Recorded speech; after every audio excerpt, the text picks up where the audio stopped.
All right, on the left of your screen, this is yesterday. The market plunging 800 points. Most of the action came during this hour, and it got uglier and uglier. But on the right-hand side of the screen, what do you see? Gross domestic product for the most recent quarter, recent print, 4.2%. It's not a bad number. The labor market is near full employment. Look at durable goods. These are big ticket items that last longer than 3 to 5 years. The orders for these are up. Is it doom or is it boom?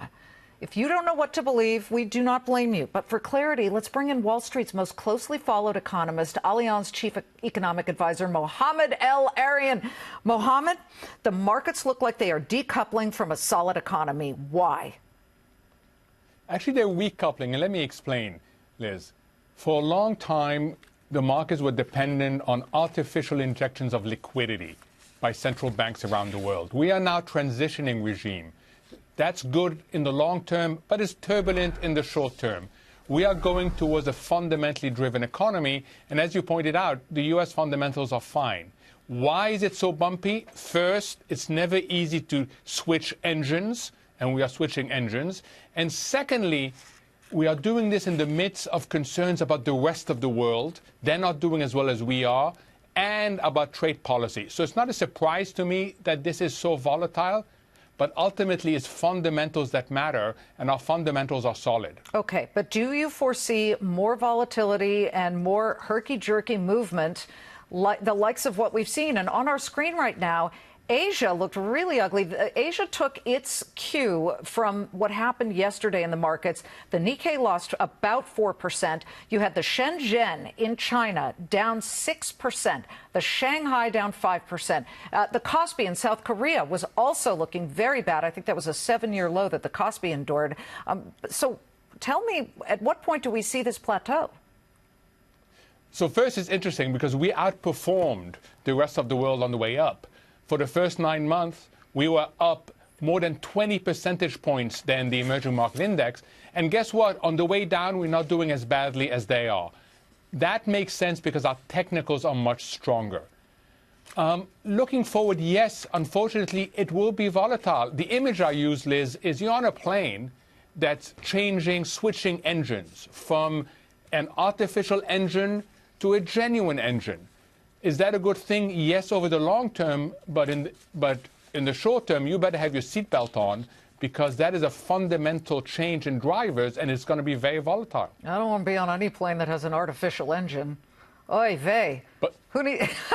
Okay, Mohamed, the trade war. There is word that the president is considering meeting with Xi Jinping at the G20 in Argentina. It hasn't been solidified, but we are in the midst of a trade war with China. There is concern that this will hike prices because we're slapping tariffs on things, and there is a tit-for-tat war. How do you see that working into both equities and actual goods that people buy? And earnings. Let's not forget earnings. I'm sorry. Yeah, I think there's a 25% probability in my mind of a trade war that would be bad for the economy, bad for earnings. The more likely outcome is that China will understand what Korea, Mexico, Canada have understood, what Europe is in the process of understanding, which is in a trade war with the U.S., the best outcome for you is make concessions, diffuse tensions. And the hope is that this meeting takes place next month between the two presidents of China and the U.S. At the G20. And the hope is that the Chinese come with verifiable concessions in two areas. One, the joint venture requirements, and two, intellectual property rights. Yeah. You can't force American companies to have a partner who then borrows or steals that intellectual property. Mohamed, let's just say the head of Allianz, your company, calls up and says, Monsieur El-Erian, I've got very wealthy clients who are on the phone with me asking where should they put their money. What are you saying?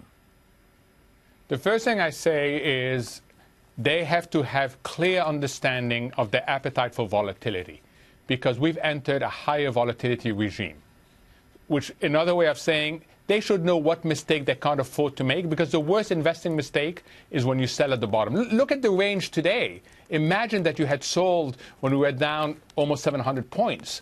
I mean, you don't want to be forced into selling. The second thing I would say, don't listen to those who tell you fade the U.S. You know, there's a view out there that this is the time to reallocate from the U.S. to the rest of the world.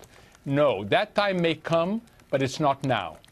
Don't listen to those who say fade the U.S. Okay, I'm taking that to the bank. We'll see. Mohamed, great to see you. Thank you. Good luck with your New York Jets on Sunday. And with your, thank you. Go ahead with my who?